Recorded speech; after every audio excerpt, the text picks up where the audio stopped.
Magandang umaga po sa ating lahat. Ngayon ay araw ng Martes, December 10, 2024 at narito ang magiging lagay ng panahon para sa buong maghapon at sa mga susunod pang mga araw. Sa kasalukuyan ay patuloy na umiiral itong shear line o yung salubungan ng amihan at ng hanging nagmumula sa karagatang Pasipiko at siyang nakakaapekto sa may silangang bahagi ng Central at Southern Luzon. Naasahan pa rin na maulap na kalangitan at kalat-kalat na mga pag-ulan sa ilang bahagi dito sa may Metro Manila, gayon din sa may bahagi ng Calabarzon, Bicol Region, sa ilang bahagi ng Central Luzon at ilang bahagi rin ng Mimaropa.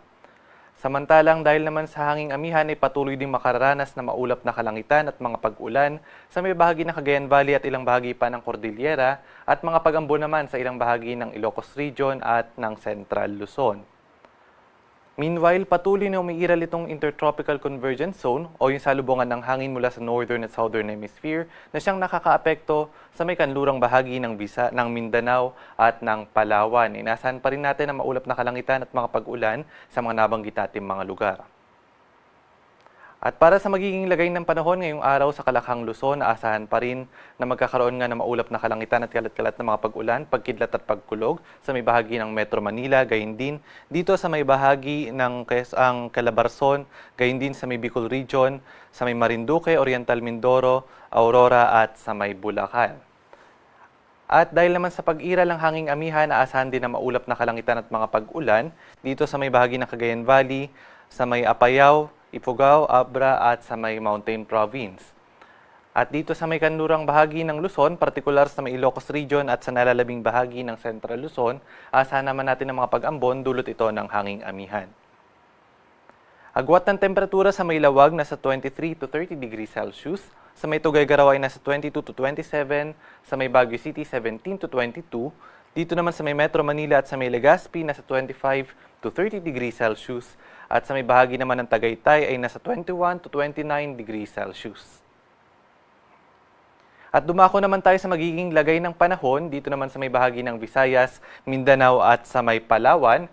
Asahan pa rin nga natin ang maulap na kalangitan at mga pag-ulan dulot ng Intertropical Convergence Zone o ng ITCZ sa may bahagi ng Zamboanga del Norte at sa may Palawan.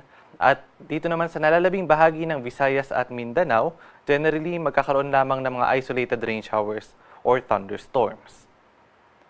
Agwat ng temperatura sa may Iloilo, Metro Cebu at sa may Tacloban nasa 26 to 32 degrees Celsius.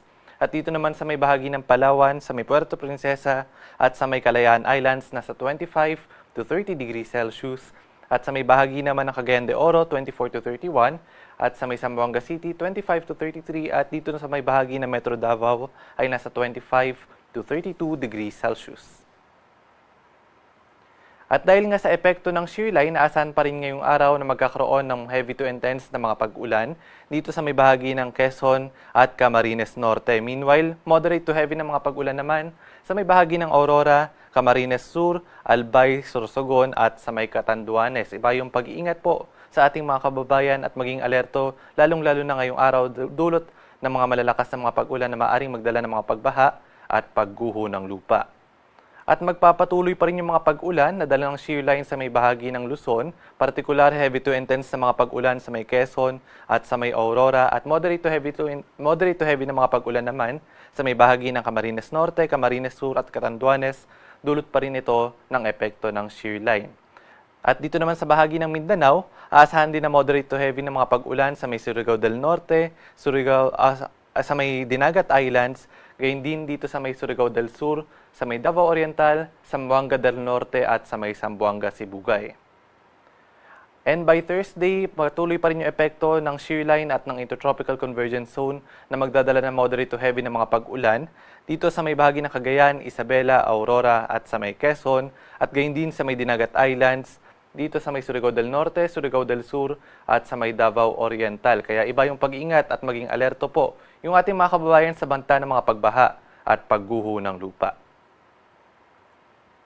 At ngayong araw, nakataas din yung ating gale warning sa mga baybayin ng Ilocos Norte, Cagayan kasama yung Babuyan Islands, Isabela, gayon din sa may Northern Aurora at sa may Northern and Eastern Coast ng Polillo Islands, sa may Camarines Norte, Camarines Sur at sa may Northern and Eastern Coast ng Catanduanes.